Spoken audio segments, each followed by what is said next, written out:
A day in my life as a content creator daw kunuhay. Nagpagaling diri sa padada. Gitimbang na nako na siya diha no, 80 kilos na siya times 4, 320. Matik pag magtimbang, isulod na to dito sa makina sa ingon og makina nga bangag. So mao na ni siya guys. Ikaw man ato nang silig-siligan dayon paabot na pud ta diri sa bugas na gyud siya no.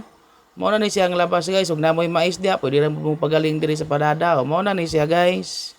Mao na ni labas sa ato ang gipagaling no. Oh, nindot kay ni siya bugas guys, mura ni siya agila, kay gwapo kay agi ng makinaha diri. Oh, mao ni tingwa sa bugas guys. Aww. Nya, diha ang tiktik parting daghana isa ka taro. Pwede kay na siya bikuhon no, lami kay na siya bikuhon no. Ug diri na lang kutob, daghan kayong salamat sa pagtanaw sa kong video. Amping ta kanunay. Bye.